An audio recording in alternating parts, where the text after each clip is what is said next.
Katherine and Jay Wolf, great to have you guys back at Life Today. Great to be here. Glad to be here. So fun. New book called Suffer Strong, and you guys unfortunately know a lot about suffering. Right. No, that's true. Not too unfortunately, we don't think.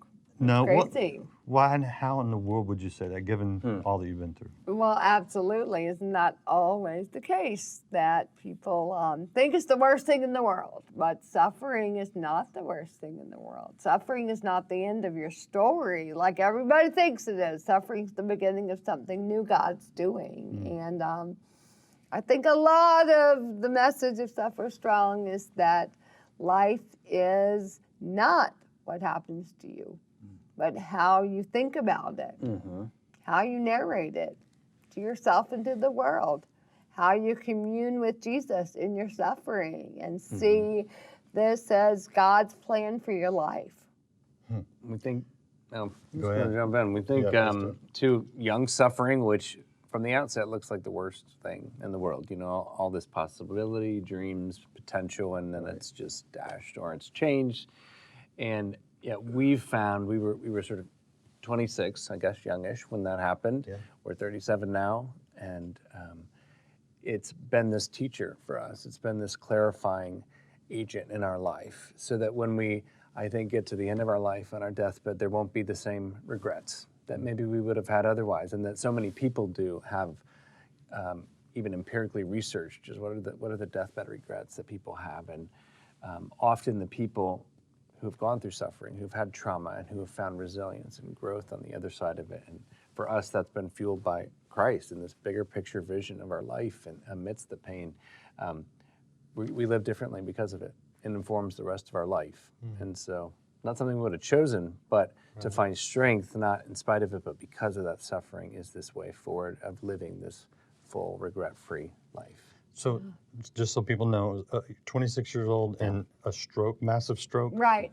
a massive brainstem stroke caused by an AVM, which is a tiny collection of blood vessels that formed when I was in utero and grew in my brain, like a little tiny collection of blood vessels that grew and then ruptured when I was 26 and caused the stroke. So kind of like a really severe brain aneurysm, but just for interesting info, there was actually 4 brain aneurysms on top of this thing that was in my brain and that just exploded basically.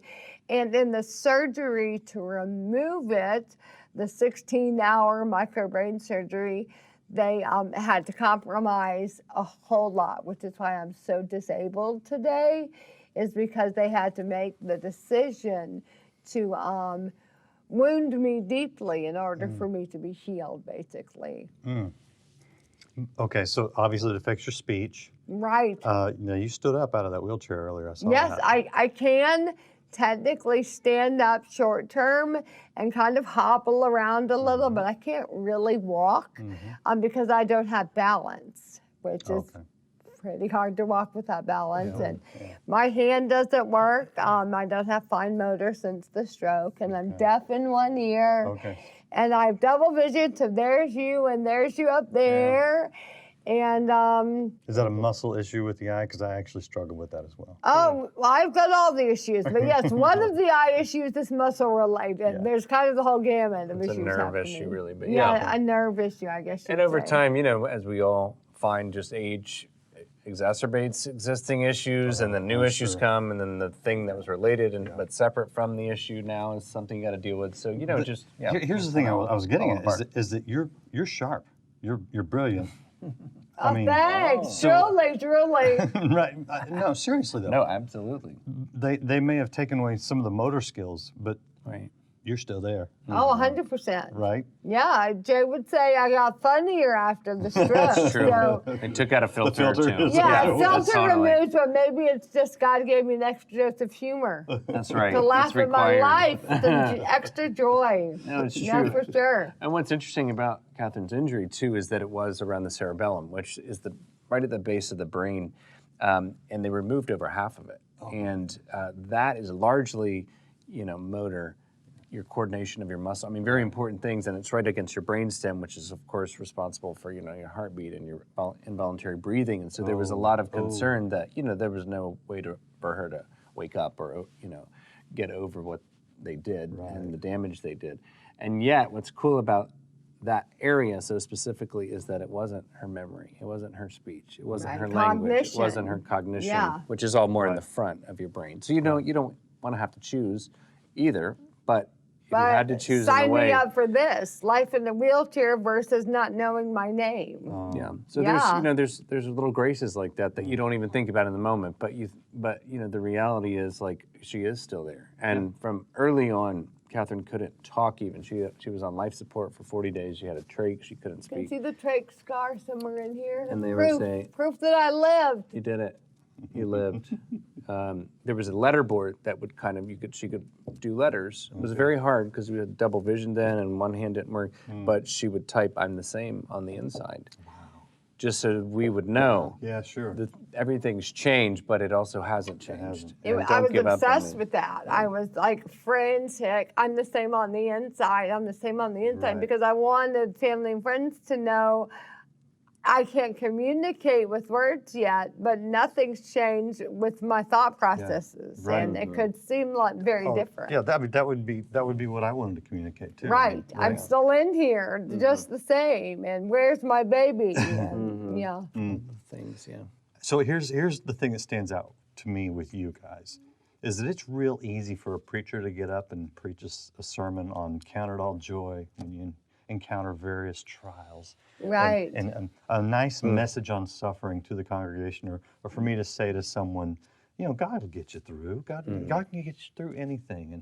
And that sort of, you guys, for you to say it, there's an authenticity. Right. You know what you're talking about. Yeah. So what is that message that we all desperately need to hear from someone who's been in the battle? You're holding it in your hand.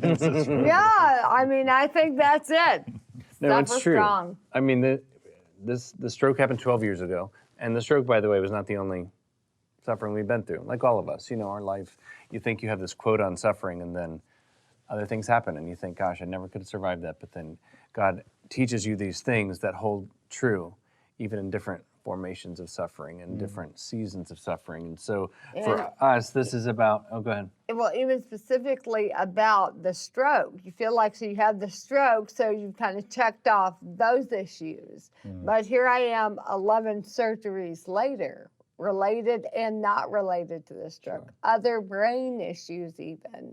A broken leg where I had to relearn to walk a second time. So just the quota feels unending of suffering. And at first, there's this sense of, being kicked in the stomach. Like, God, I thought we had a deal, Yeah. And he's like, who told you that was what this was about? Like we in the season right after the stroke, Katherine had another aneurysm that totally was separate and came up. And she's had other neurological issues. She broke her leg just in half from falling one time. Like, there's just been thing after thing. And at first, we were just like, is this what it's going to be like always? Is this our life? It's just going to be the unknown and so much fear. And we realized God was inviting us into this process of trust, this relationship, to say, no matter really what the outcome of this is, we're going to be all in the process and the journey, with knowing God more deeply, with making Him known, with loving our life, with finding joy. And so that process of being redefined in suffering is really what we feel is the message of our second chance life. And it's a message we feel like, as you referenced, there is this certain mantle and this almost holy burden to say, we've gone through this fire, and now we got to go back to tell the people who are still in it that this is not the end for them, that there is a way forward, that there's hope for them and a new life. And so we've tried to live into that and steward it and leverage it. And it's a great joy and redemptive honor of our life to see that this wasn't in vain for so many reasons, not the least of which we get to take what we've received, the hope and the comfort, and give it away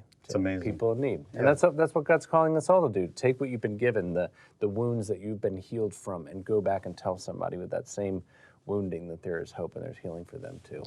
Why do you think God picked, trusted, cursed, whatever verb people want to put in there, you guys with that task? Well, your question is why, or what do we think about that? Why? Both, either. all. So I love that you asked that, because I think so many times we think we're cursed by our stories. We think it's the worst thing that could ever happen to anybody. We want to have a big, huge pity party about it. We're victims of the story. And I think that is so wrong and so messed up that we buy into that lie, that life is going to be pain-free, that there are going to be no problems, everything's going to be perfect. Like, I think people would be a lot more content with their lives if the baseline was things are not necessarily going to work out perfectly for you. You sweet child that never heard that message growing up, that life will be hard, but you are not cursed by your story. It's another C word. You're chosen. God chose you for this. So wake up. You're not a victim. You're an overcomer. You have Jesus fueling the recovery and then something else, the power to be a wounded healer. It's very intense and very special. And God entrusts us with hard things that ultimately are somehow part of his sovereign plan, I believe. Yeah. It was interesting, too, to answer that question another way. A friend of ours who's very just character, Texas woman, and, you know, no nonsense. After the stroke, it was said that she said, well, who else would this have happened to? Because Katherine had always been this over-the-top, just lover of Jesus and this sort of unafraid, unabashed fan of life and people, and in a sense, it was all building up to this opportunity that she would have with this upending of her life to lean into this upside-down kingdom, where we believe that in the kingdom of God, the way to ultimately go up is to first go down, right? And the life of Christ shows us, like, this is not what you're going to think it's going to be. This is not sort of the king that comes in this way of glory that you were thinking, but it's the ultimate way, because he's going to be a servant. He's going to be humbled, and he's going to be hurting, and yet he's going to heal the whole world through his wounds, right? And so this is what we all get to embody, and in so many ways, you know, we look back and over the years of reflection, I mean, let's be fair. This happened 12 years ago. Right. So it wasn't right out of the gate. We're like, wow, this is really is so cool, like awesome. new plan. It was like, it was years. And it was Yeah. brokenheartedness. It was just crying out. It was grief over what we thought we would have and what we knew we wouldn't. And so in looking back, it's just been really sweet to see and remember, like, Katherine preaching to her dolls, you know, talking to them about Jesus When I was as a 6 years child? old. as a child, Yeah, you know, in her 6 closet, to the stuffed yesterday, animals. No. But then When to I was 6. fast forward and, you know, being on the stage at Passion a couple years ago to 55,000 students, and it's like, well, Right. okay, God, like it kind of makes sense in some ways now. How beautiful to see this sort of arc of a life and lives together. And my dad's a pastor, and I was raised in the church, and of course I said, well, of course, ministry is off the table. Like, I'm not ever going to do that. Yeah, and, you mentioned and here we go. You know, you're here in law school we in this, find yeah. ourselves here That's crazy. doing just what, in so many ways, makes perfect sense, even in spite of, again, just a life we never saw living. To now say, we love our life and we wouldn't trade it, and that's a miracle. I think that's the ultimate miracle. You know, sometimes you want these outcomes of, okay, here's what I hope for my life. I'm praying for this miracle, and God says, it's right in front of you, and just to see it for what it is and to love it and cherish it. You told me that you were in law school and she was modeling. Has it ever occurred to you that now in your ministry that you are instructing people on truth and she's modeling Christ? That's good. Us That's a new byline. That's a new resume. We thought a little of that. I should tell you, because it's kind of crazy, that the American Stroke Association had me be the face of the FAST campaign to identify people who are having a stroke. And so post-stroke Katherine's face is like all over America, like billboards. I mean, the makeup artist tonight is like, so you're in a billboard by my house. I see you every Really? morning, constantly, It was in everywhere. Times Square. At one I wish point, I it got was paid everywhere. for this. I Yeah, wish I it got was kind of a charity residuals. gig. Yeah, which is fine. But that is so beautiful, and just the entirety of what we're talking about tonight at work. It's the upside down. What do you mean your biggest modeling job came after your face was paralyzed? Yeah. So yes, we 100% actually think love that. that. And but I love what you said, that Jay now more than ever is sharing and teaching truth. That's a really cool way to look And at you're it. modeling Christ. Modeling That's Christ. good. That's amazing. It's all right here in Suffer Strong. And it's all, you guys are also on the Life Today broadcast show, so if anybody wants to check that That's out, it's right. available. Yes. And what's your website for people that want to, I don't know, contact you? Yeah, Hope our ministry Heals. is Well, Hope Heals, hopeheals.com. We have a camp also for families with special needs. That's that we important. do I'm glad you too. said that. Yeah, that's kind of a newer angle of our ministry we've done now for 3.5 years, and it's changed our life to just enter into community with the least of these, with the disenfranchised, with the hurt and the broken, and to see in the kingdom of God that this is the avenue for God to be made manifest in the most powerful ways. In 2 Corinthians, in our weakness, His strength is perfected, and to see a bunch of folks just looking for God in the midst of their pain and their life that they never thought they'd be living, and finding it together, finding Him in each other has changed everything. And so this will be our 4th year coming up, but it's volunteers and a lot of funding required for family systems, like our own family with somebody with a disability comes for free to get rest and to get resources, spiritual resources, and to get relationships. And it's the heartbeat of our life and our ministry, and it's growing too. We had 800 participants from 35 states in the UK last year. Wow.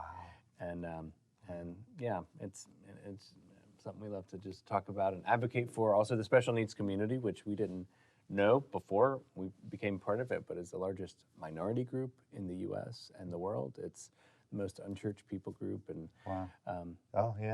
something we just get to now say and hopefully bridge the gap between the typical able-bodied audience and the disabled, to say we're missing something as humans, as the church, if we don't represent everybody at this table that we've been invited to together.